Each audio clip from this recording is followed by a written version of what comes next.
very cool. As you know, the draft lottery is tonight, and the Phoenix Suns have sent to Chicago big man, superstar Deandre Ayton. Very cool. He makes some time for us from Chicago. Deandre, thanks for being here. Yes. Thank you for having me. So the draft lottery is not that far away. You guys have a really good chance to land that number 1 overall pick again. Do you have a lucky rabbit's foot? Any superstitions?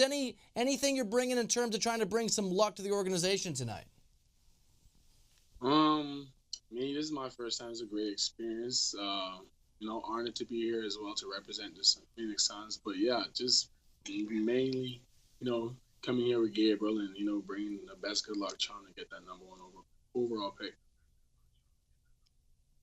Love that. Obviously, you were in a different position a year ago. Now you're the representative for the Suns. As you look back at the last year, your development as an NBA player, what are the things that strike you the most? What surprised you the most about the NBA and how it maybe played itself out in ways you didn't expect?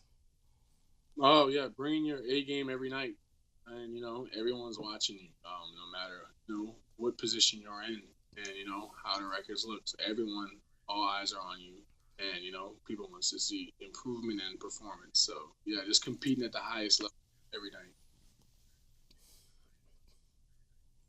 So you and Devin Booker are obviously an incredible core there in Phoenix, and your organization is going to have a chance one way or another to pick a very talented basketball player after we find out the order in a few hours, and maybe the number 1 overall pick. Do you have a perspective on who you think, if you guys have the choice, would pair best with you and Devin and the rest of the guys to try to continue to build a winner in Phoenix? I'll say everybody say we need a point guard. I mean, it's whatever the team needs, to be honest, and what we need to win, and that's all we're really looking for right now. So yeah, I'll leave that up to the front office.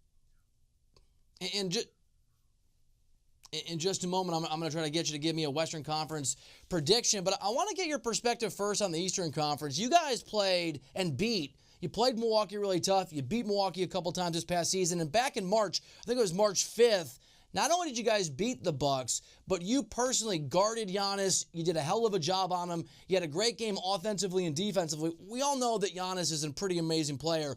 What does Toronto have to do? What did you learn from your efforts against him to just try and slow that guy down and put that team in a position to beat that Bucks squad the way you guys did on March 5th?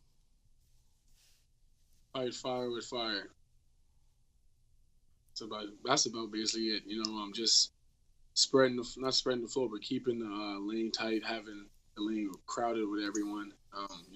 Not really giving him the open three, but using my size and length to really shadow him a little bit. But yeah, mainly in transition, I just tried my best to get back and protect the rim so you can see all 5 guys behind me. You did a nice job, Deandre, guarding Giannis. You guarded LeBron earlier this year. I know LeBron's not in the postseason, but when you look out at the remaining teams in the postseason, for your money, who's the toughest guy to guard that's left in these playoffs? Most definitely Giannis. And I'll say Kawhi Leonard as well. Yeah, that's a hell of a showdown. Kawhi versus Giannis. They're both incredible players. Giannis probably going to be the MVP this year. Kawhi's been a Finals MVP. They're both amazing. Who do you think going toe-to-toe, if that's what happens as we expect, who do you think between Kawhi and Giannis has the advantage in that one-on-one showdown? That's a tough one. They're both great competitors. I don't know. That's a tough one. To me, people I've played against, I'll say Kawhi. I think Kawhi, he takes a lot more difficult shots, a lot more jump shots, stuff like that. So yeah, he'll try to give more to the offense. Yeah, both those guys are incredible. Fans, media members like me, Deandre, we're not always particularly patient, but it's a process, right? It takes a while. This Bucks team last year was a 7 seed and didn't make it out of the first round of the playoffs. Now they've got a chance to make an NBA Finals. We've seen this story before. It's a ladder for teams to figure out who they are, to get the experience, and to get where they want to go. When you look at your Suns team and how young you guys are, the core you have, you're obviously going to add a high-level pick this year in the draft. For you, what does the future look like, and how close do you think you are to breaking through and being the team, a postseason team that you guys obviously want to be? I mean, I don't think we're that far from being that team. And honestly, the young, having that excuse that we're young. I mean, yeah, we're young, but we just need that, that leader, that head honcho to really lead us to success and show us the right way how to, how to accomplish success. So just we have young guys that are very humble and hungry on this team, and we want to win. And it's a lot of pride as well. So I mean, we just need a leader to really help us and show us the ropes on how to really learn this NBA. Deandre, when we find out who's drafting 1 and 2 and 3 today, the young men who are going to be in the NBA draft that's coming up, a lot of those guys, several of those guys are for the first time in their careers almost certainly going to go to teams where winning's not something that's normal. Winning's not something that happens a lot. Guys like you, guys that make this level, guys that are drafted number 1 in the NBA draft are used to a certain level of domination in their careers. Just for you personally, what advice would you give young players who are going to teams that may not have the level of success they're used to at the collegiate level, at the AAU level, at the high school level? What's the right way to just try to prepare yourself for that if you're a young player coming into a team that may not win a lot of basketball games year one? When you guys lose a game, just try to enter in the game. Just make sure you play to your best ability, to your best effort. Make sure that you can say that you honestly gave your all for that game or however many games you play. And the most important thing that kept me going through this season was I never lost. I never felt that I lost the game. I felt like I learned after every loss, to be honest. Like, I never lost. It was just a learning experience to get me to a W, to be honest. And yeah, it was never a loss. It was just, learning and, experiencing certain things and seeing how other great teams, play together and, just seeing how they vibe with each other and compete as well.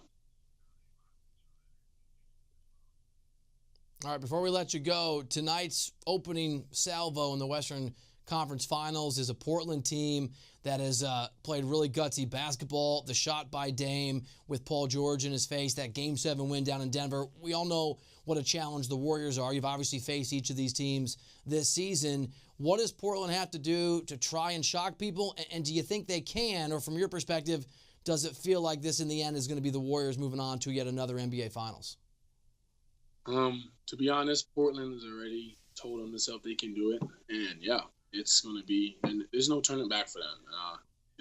To be honest, they were the toughest team to play against last season for me. And yeah, they have a point to prove. And, it's going to be great basketball because the Warriors are also a great team. So it's going to be also World War III in the West Conference as well.